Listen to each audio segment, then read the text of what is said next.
enough to know how it works, and certainly to know that being a boxing promoter on that level doesn't really generate money. That whole monthly ballroom, how does anybody make money on the monthly ballroom boxing thing? Hey, you got to put on a lot of cards. Yeah, right. How does Thompson make money out here in California?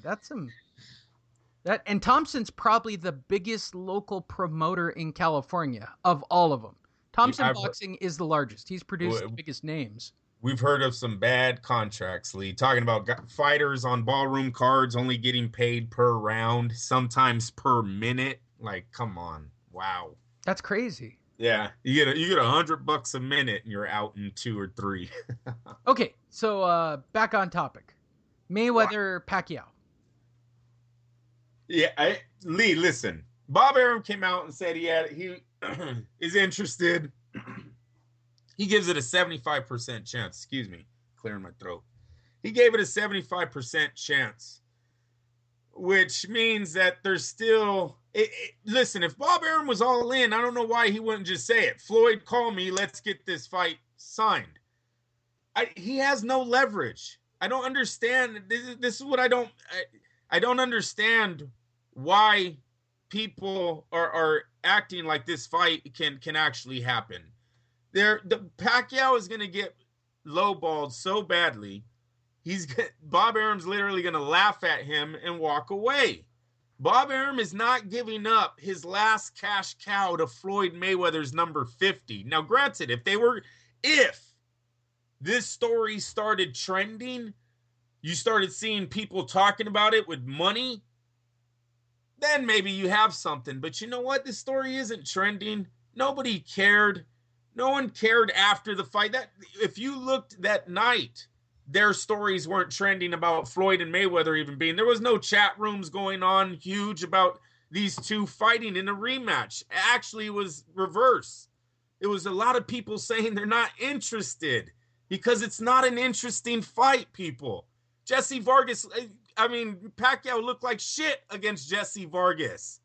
That fight wasn't going to beat Floyd. That's the same fight. Matter of fact, his arm looked hurt again because he only threw one left hand. Where was his right hook? So his arm is healed. Get out of here.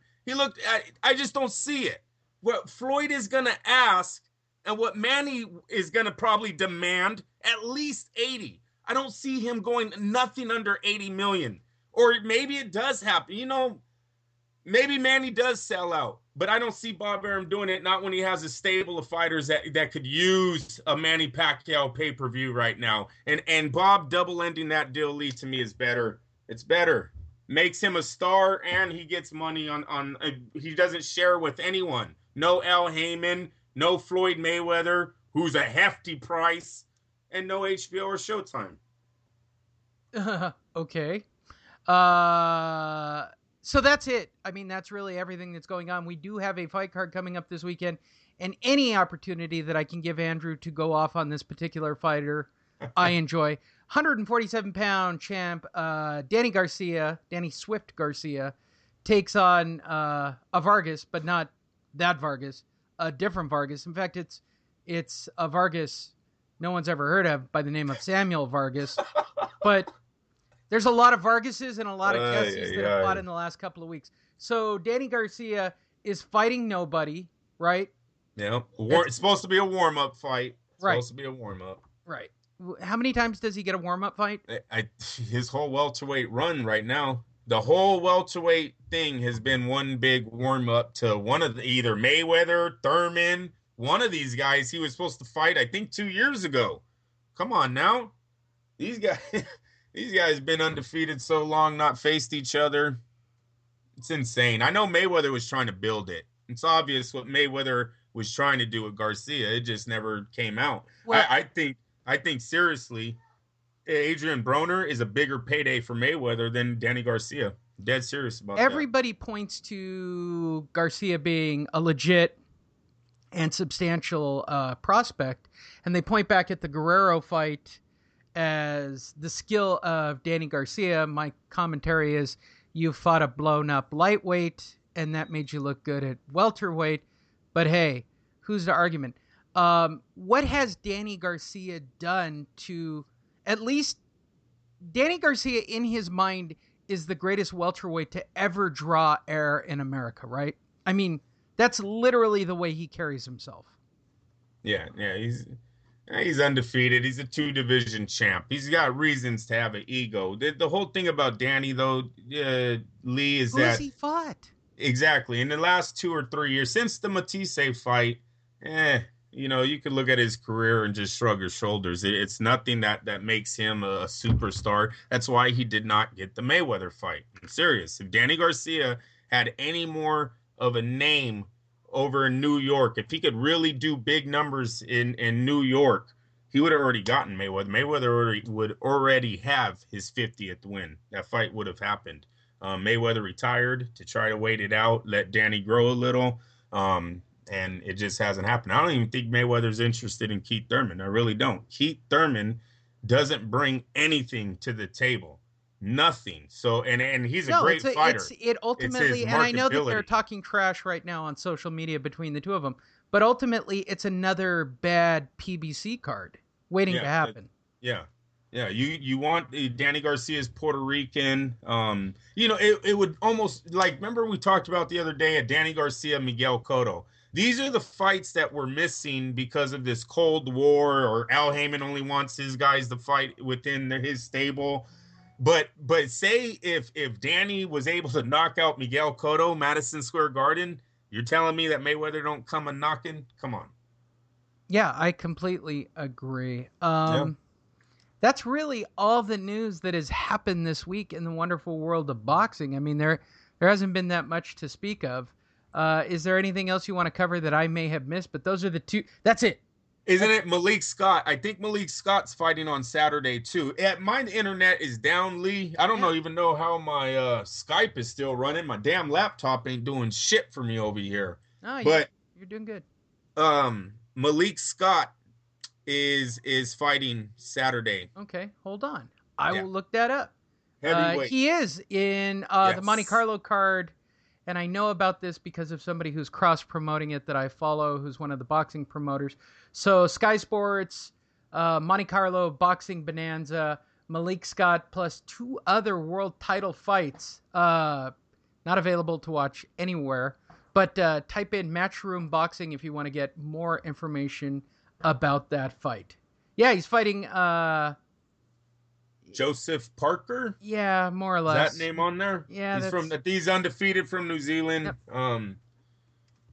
He's a big. I mean, look at Lee. I've only seen him on the internet. Okay, so I can't really say too much about him. Seems a little bit slow to me. But he's undefeated. And he's a power puncher. So we'll see what he has. Malik Scott. I like. It's Luis Ortiz. Oh shit! He's gonna get murdered. My bad, people. Luis Ortiz versus Kong, Malik Scott. Yeah, King Kong. Oh, and it's on HBO. Scott. It's on HBO.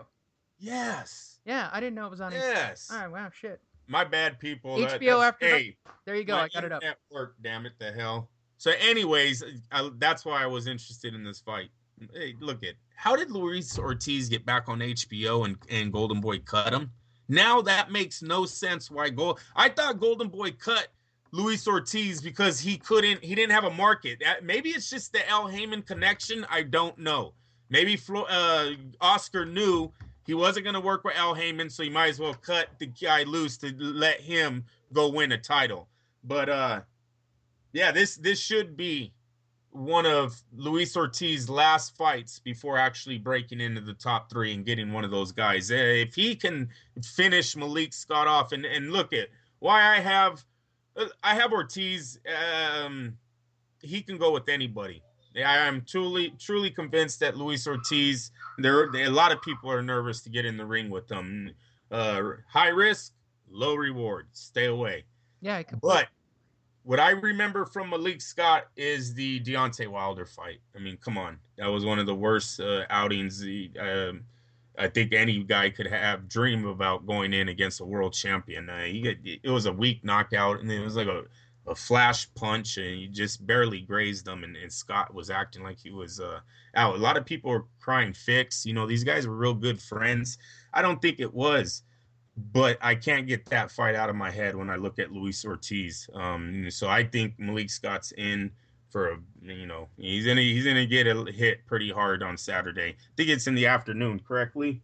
Because it's in the Yes, Monte Carlo. Yeah. correct. So everyone should watch that fight. Luis Ortiz is the real deal. Especially if Tyson Fury can't come back, might as well give this guy a shot. And Anthony Joshua, he looks like he's ready to fight anyone. Klitschko wants titles. I mean, there's a lot of heavyweights there. David Hayes back. It's time for Ortiz to get his moment. HBO should put money behind that. There you go. Anything else you'd like to talk about this week? No, I think that's it. I would if I knew what I was talking about, but I swear to God, my laptop is frozen on me for some reason. I can find no other news than California wanting to recede from the United States, and people posting workout videos for their next fights in boxing. Like literally, that's what it is. Like, I'll give you an example. Julian Rodriguez posted his workout, and that got reposted on Top Rank's website. Like, it is the most non-boxing day in the history of boxing. Yeah, probably a lot of upset people out there today. Some are happy, some are upset. Me, don't matter. Go to work, come home. Go home, pay your bills, shut the fuck up. Look, this is the part that kills me. People forget how upset everybody was about Obama when he was elected. And it was shocking how many people talked about leaving. Obama getting shot in his first week of presidency. Like, that was the talk, right? Somebody's going to shoot him. Dumbass white racists are never going to allow this, right? Now you got dumbass people again doing the same shit with Trump. Everybody calm down, all right? Yeah, you know who wrote, I forget his name. Yeah, there was a fighter that wrote a real interesting had a little, I don't know what you call, message for the White House. Showed Donald Trump with the gun hanging out of a SUV. Then he was put like hashtag watch your back. Yeah, right. Hashtag gonna step up and fight. I was like, what the hell? Yeah, everybody calm down. Right. He's a character. He's what we created because we're tired of people in elected officials. He got elected because everybody's tired of what's going on. Right. That's the truth. And I will say I hope we don't get divided again, because the media likes bringing up this word. The uneducated white man is what won Trump the elections, and that's an absolute lie, people. That's them just trying to divide us for the next 4 years down the line. They can say, remember, I gotta be honest. I don't like low educated white people, Andrew. But Lee, no matter, they're dumb. No, they don't listen to this show. They can't. This is what the liberals don't want to admit. They lost the blue collar worker. Lee, I knew so many guys that were going the other way because they were fed up with never getting. They feel they got left out. The last 8 years, Obama, on any of his achievements, does it point at the blue collar worker at all? So.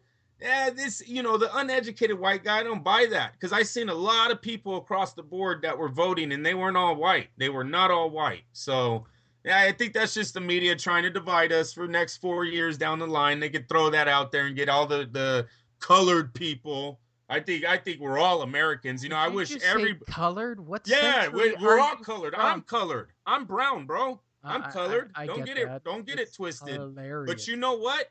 We're all American. I wish everybody would stop with the I'm Mexican American, I'm African American, I'm Asian. No.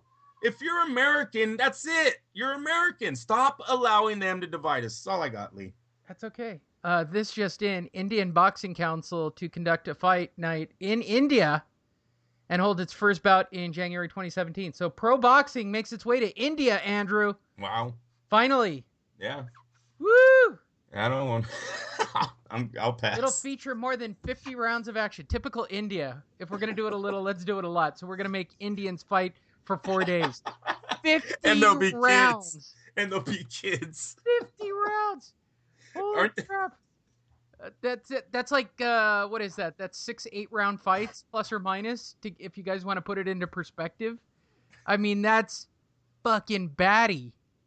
Who puts on 6 8-round fights? Let's just go with 5 10-round fights. Who puts on 5 10-round fights? Like, I've never even heard of that. Right. Unless you're doing